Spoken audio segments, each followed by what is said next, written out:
This is Mark Bell from SuperTraining Gym. SuperTraining Gym, the strongest gym in the West. I'm here today with my boy, Alan Thrall. Alan, great having you here. You're going to show us some overhead presses? Shave the beard. I do what I can. I'm here today with Brian Alsruhe. Awesome having you here. Thanks, man. He and I got a good story to share with you guys later on, but he's going to show me and the natty professor, Mr. Nsima, going to show us how to do some overhead pressing today, huh? Absolutely. Should be good. I know you guys are mainly like squat, bench, deadlift guys, but I come from like the strongman world, and we don't really do the bench press. We do the overhead press, right? However, I have had a lot of bench experience and things, and I have found that for some people, the overhead press is a great assist exercise for the bench. Some people, it does absolutely nothing, right? It does nothing, right? So you could be wasting your time, you might not be, but you don't know if you don't try. So I thought today we'd at least show you guys a basic idea of how it should be done so you guys can do it safely, and if you're gonna do it, you might as well do it right. How much you bench? 505 is my bench. Oh, all right. Well, I'll listen to him. Yeah, I'll see you guys later. Starting out, you're gonna be looking at like your bench press grip, right? Except you're probably gonna bring it in a little bit. One of the biggest problems that people do on the overhead press, one of the biggest mistakes, is that they stick their arms out wide because they're thinking you're gonna shorten the range of motion, very similar to a bench press. But just like pillars on a building, you can't support as much weight if you're out wide, especially when you think about a movement like an overhead press opposed to the bench, where you kind of have shorter kind of levers here. That's a long stick. There's a lot of movement there. So I bring my arms in a little bit so I can get a little bit more delt and tricep involvement. And like I said, if you are going to do this as a bench assistance, then mainly you're doing it for the triceps. So from here, I get my breath and then step in. But from here, it's very little to clear the rack. A lot of people, much like on the squat, they'll step out and they'll start being a cat in a litter box, right? They want to keep playing. It's pointless, right? The second you're out, you're out. Step out, you've cleared. From here, flex your butt, okay? Because this is all about your posterior chain, and you're holding weight out in front of you. The further weight comes off the middle of your foot, the harder it is to hold, right? It's like me picking you up out in front of me. Well, if it's on your back, you will always move the bar to where it is on the middle of your feet. If it's on the front, you don't really have that option. So a lot of people, the second they unrack a bar, they get shocked because it feels so heavy to them. And it's because their butt's not flexed, and literally they're supporting the bar out in front of them. So flexing your butt kind of brings your hips underneath, as long as you don't do it so far that you're an idiot, right? So just keep them underneath you, butt tight, posterior chain locked in, and your face neutral, all right? You don't want to be looking up yet. So from here, guys, when you go from here, and some people find it a lot easier to go false grip on this. It's the only exercise I'd ever tell someone to go false grip. Some people like the bench false grip. I feel a little better on the wrist. And pretty much they stack their bones, right? Yeah. So a lot of people hold the bar in their hand like this, and that's basically like squatting on a mattress. It's not a good move. You need to keep the bar lined up over top of your hand, just like if you're gonna punch, right? If you're gonna punch, you guys have boxing, you're not gonna punch like this, right? That's gonna get you hurt. You need to stack your bones. Same thing here. If you're sitting the bar in the palm of your hand, you're not getting good power transfer. So once you get in, you're squeezing the bar as hard as you can. Step, flex your butt. From here, as you go to drive up, you're gonna get your chin out of the way so that you don't go to the dentist. Chin out of the way. Have you done that before? Yeah, enough. Everyone who does enough overhead press will eventually. But from here, people do that two different ways. Number one, they'll either flip their chin up and then it comes right back down, or they'll pack their neck like they're trying to get a double chin like this, and it'll just barely clear, right? So a lot of Olympic lifters who are more comfortable with this are better at packing their chin, while as other lifters, much like us, more meathead lifters, will just get your chin out of the way for a second, right? So, and see, why don't you jump in here and just play around a little bit. So a little bit closer to your bench grip. Okay. And then you're breathing and bracing right now, don't worry about it, we'll talk about that in a second. But you're gonna step in, and then just like one or two steps to clear the bar. Okay. Step back.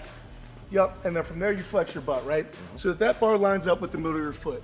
What I was talking about earlier is a lot of people have this bar out in front of them, and the bar literally, if you could draw a line, would be out on here. And that is like me trying to pick him up like this. It'd be stupid, right? So him flexing his butt kind of brings the bar in line. From there, all he's going to do is start to drive the bar up and get his chin out of the way. Yep. Now, as soon as the bar gets to the crown of his head, like kind of like where his hat is sitting, he's going to want to drive his head back through, almost like he's opening a window, like you're at a windowsill. You go to open it, and then you push your head out of it. So open the window, and push your head out. Yep, so when you finish the movement, your head and ears and everything, you should be able to see it on the other side of your arms. Perfect, right? Now, a lot of people, when they do you can rack it, man. Cool. A lot of people, when they do the overhead press, will try to lean back and turn it into an incline bench press, because just like everything else, Decline bench press, you can move a lot of weight. Flat bench is a little bit less, incline's a little bit less, overhead is even less, right? So a lot of people try to engage more muscle groups by leaning back with it.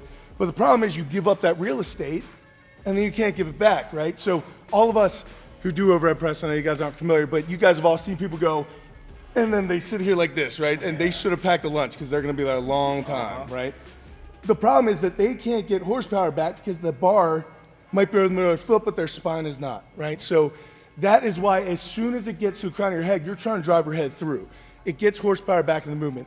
A lot of people, I'm not gonna lie, this will help you get that bar moving sometimes. However, if you give up too much real estate, you don't get that real estate back, just like in every other lift, right? Is it a lot different with the log? A log is a lot different because of the dimension, right? Yeah. So the log, a barbell, you're lined up here where it's pretty much over top your spine.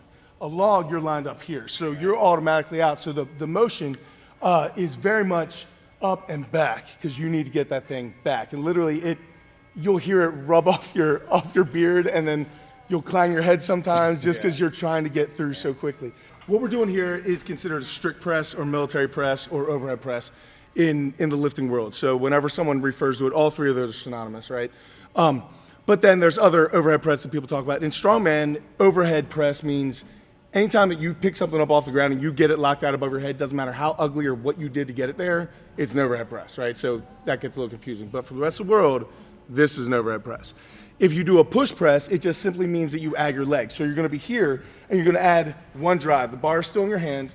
You're gonna push and you lock out, right? So you're just adding a little bit of legs, and this is gonna be good for kind of, it's almost like a pin press or a board press. You're kind of overloading part of it. You're using your legs to get more weight up, stabilizing everything else there. To add even more weight, then you're gonna push jerks, which is 2 drops and split jerks and everything else, right? So there's a lot of variations for the overhead press. Like CrossFitters. Yep, 100%, all the way down, all the way up. But in order to do this safely, since you are doing it, the breathing and bracing is such a massive part of every lift, right? Especially the big three. If you do not know the breathing and bracing, you are literally leaving hundreds of pounds out of your total, easily. Same exact thing here, except it might even be more important because you are just, again, stretched out, you're lengthened out. So the way that I like to breathe and brace, you can never get as much air into your belly as under load as you can without, right? So I try to get as much air into my belly as I can before I get under load. So when I get out here and I start lining up, again, I'm squeezing this bar as hard as I can. From here, I will get my breaths, right? And this is a good position. You guys all know you can get a lot of air in this position, right? So take as much into my belly as I possibly can, and then I hold it until I am done at least 1 rep. Okay, if I'm going for 1 rep max, I'm holding it, right? I do the same thing on bench press. I unrack, I bench, and from my 1 rep, that's what I do, right? Here, if you breathe, once you unrack, if you breathe, if it's a heavy weight, every breath, it's just gonna break you down a little bit, right? It's just going to, you're holding weight out in front of you. So if you don't breathe, it's better. However, you don't wanna pass out because that happens a lot on the overhead press. It seems like almost the more the core is involved, the more that you get that way, like with like a yoke walk or something like that. Once you lose your air, you're kind of, you're done. You're toast. You're done. Because just like in a squat, I talk about people, for me, a squat is more of a core exercise than a leg exercise because I can leg press a lot more. My legs are strong, right? But like every time I miss a squat, it's because my core collapsed and I folded and I got stabled, right? That's what happens to me. So when I go to squat, my cue is like brace, brace, brace. I think of like Ninja Turtle abs, you know what I mean? Like big block, that's what I'm thinking, you know? Yeah. I'm thinking the same thing here. I saw you with 710 the other day. It was awful. Yeah. It was so bad. I'll come back. So I'll come back. It was so weak. I'll catch up. I'll catch up. So from here, guys, all that we're gonna do is I get my air here, right? And I'm not gonna do it. Okay, but I get my air, I'm holding it, I step in, I step out, and I get in a hurry. I'm still holding my breath, I flex my butt. Get my chin out of the way, through. I either rebreathe here or I go for more reps, okay? So from here, a full actual triple would look like this.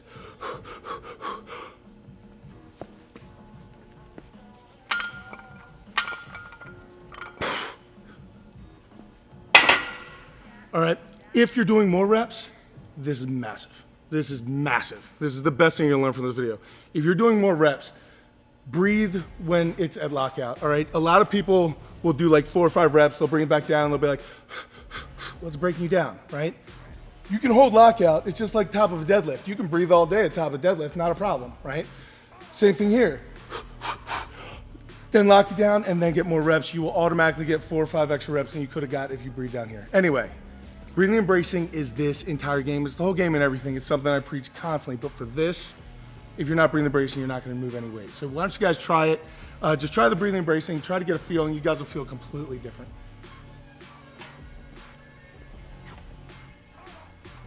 So right here, squeeze as hard as you can. Step, step, flex, and pop. Yep. Good. Yep.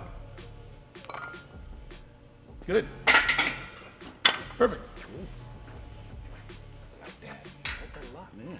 Learning the secrets. Not bad. Now maybe I'll be able to do more than 225 on this.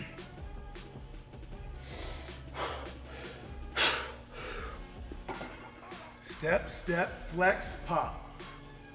Yup. Back your head. Yup. Back your head. Yup. Good.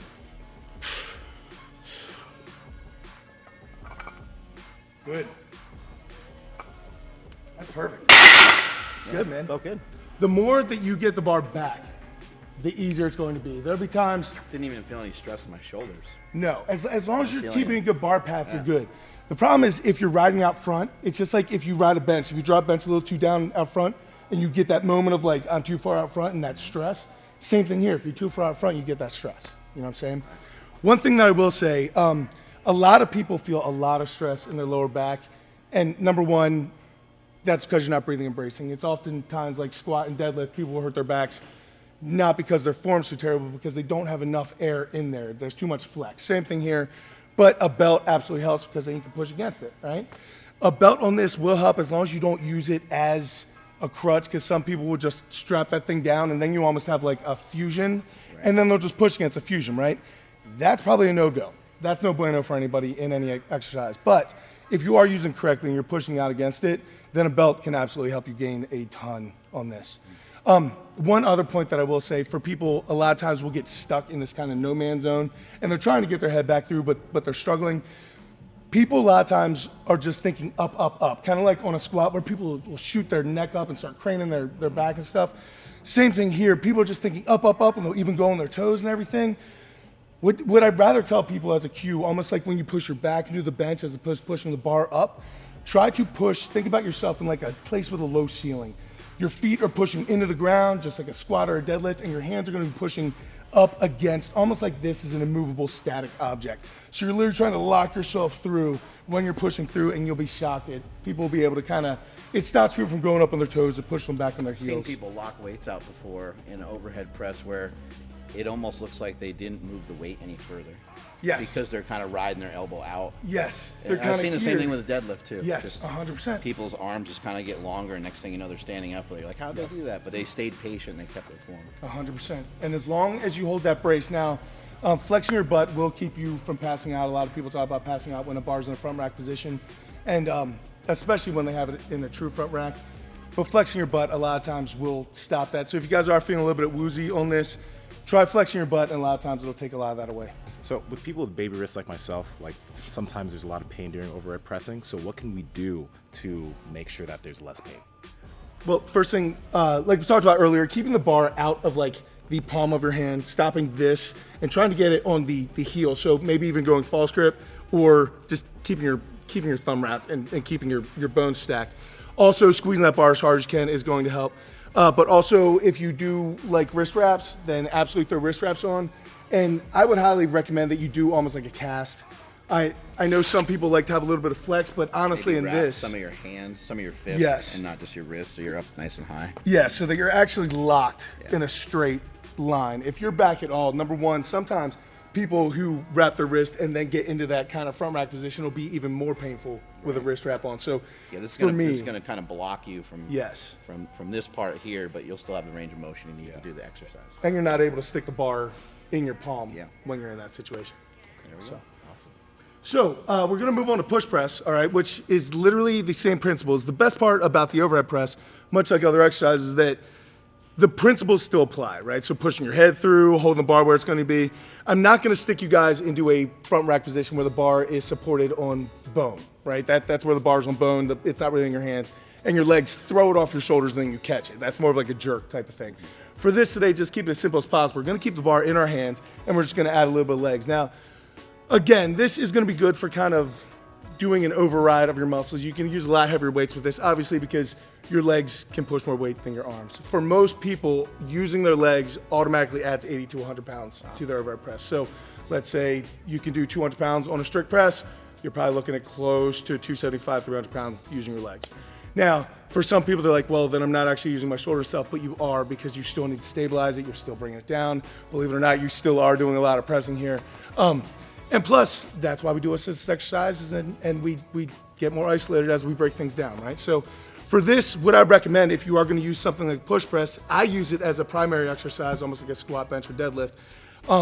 And then I might even use a strict press as an assistance exercise off of it. So I would do this to something heavy, and then I come down and kind of break down a little bit further so that I'm using more and more of my shoulders and my triceps as opposed to more of my entire body, right? But learning how to use your entire body is an important thing. The only difference we're gonna do here, fellas, is same grip, nothing changes, same breath. As you step in, you're gonna step out, butts flex. Now, you're obviously gonna have to unflex your butt before you start your descent, right?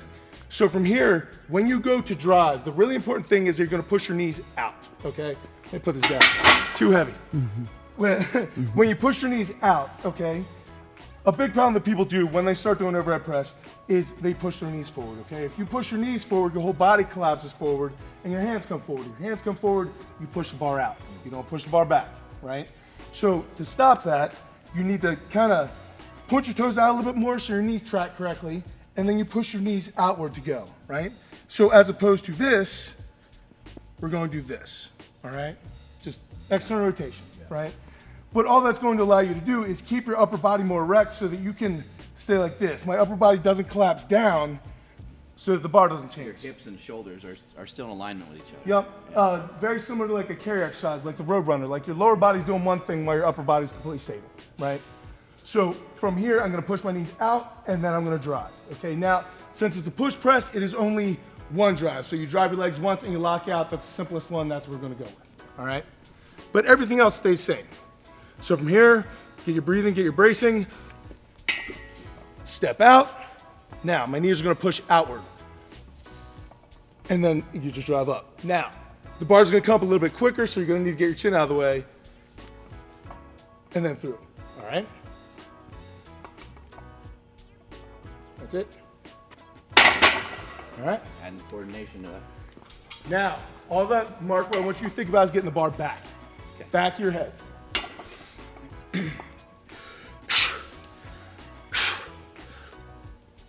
Step, step up, flexed, knees out. Back to your head, yes. Knees out, back to your head, good.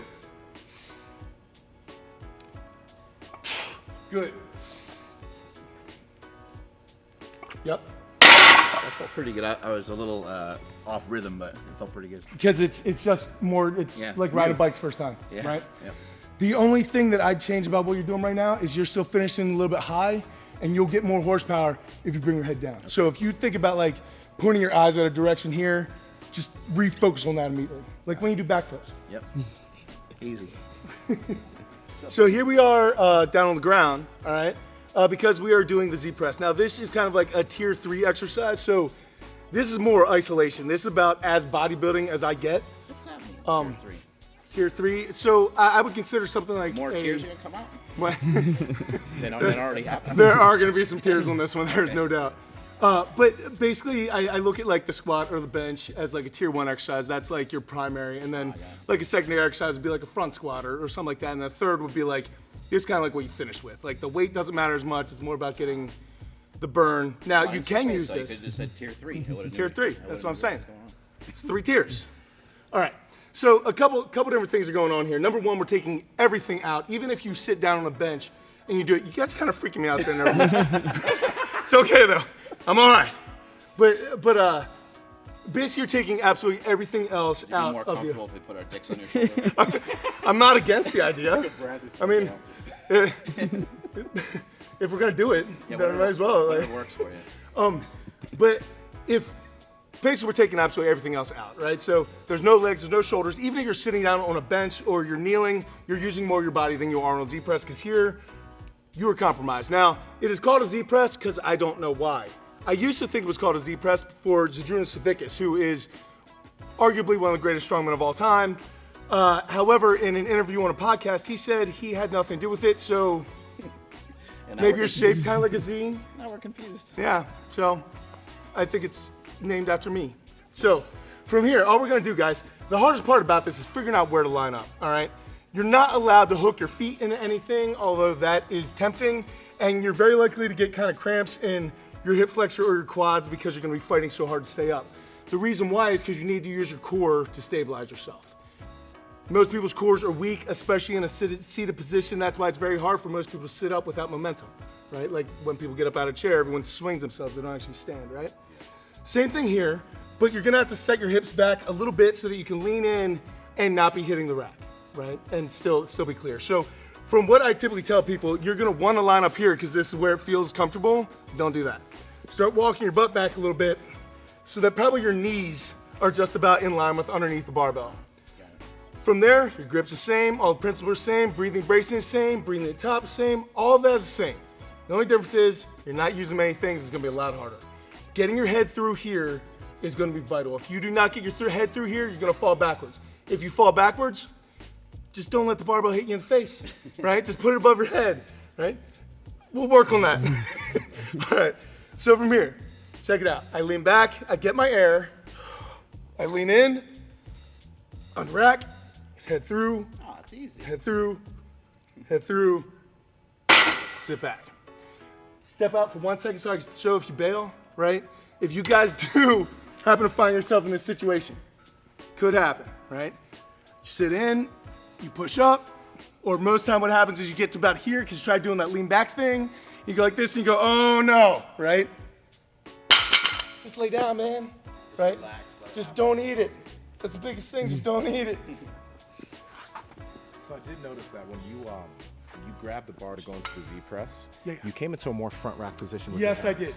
Now, the reason why I did that is because I need to swing in to get it, right? And it's not good practice because it is different. However, it's light enough on the Z press that it's never really gonna matter, right? And you're gonna be able to adjust as well. Okay. But in order to get that, like you said, sitting here, now, yeah, to get down for this, pro tip, don't grab the bar, all right? If you're up here and you grab the bar's not gonna stay. Don't grab the bar, grab the rack. From here, when I am unracking, I do get more into a wristy, twisty position there. But then I go here to hit, right? Just to get out. Just get out, because here, you're in like, this is a powerful position, obviously. That's right. I should play linebacker from here, right? So for those of you who care about mass, like building mass on your shoulders, these will absolutely build mass. I don't care so much about that, but for people who do, yup, Yeah, and there you think, go. head through, yup, Good. perfect. Good, good. Piece of cake. That's game fault. Jeez. I like I those. like that. Yeah. I've never tried them before, so it's good. It's and believe it or not, 25 pounds. There's gonna be, if you've never done this before, there's gonna be a lot of people that are gonna see you do 25 pounds and be like, it's not bad, man. Like a lot of people, they can do 135 on this. People are impressed. Like, Yeah. it's a very difficult You exercise. did, 470 overhead press is your best? 415. overhead 415. press. Yes. This And on then Z what- press is 275. 275. Wow. But that was stupid. Not today, but Not- I'll try it later.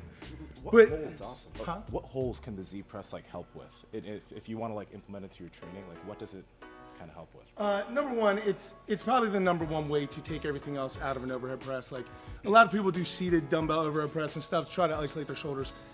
But as you guys just felt, like 95 pounds, you guys could probably do 95 pounds each arm on a seated dumbbell.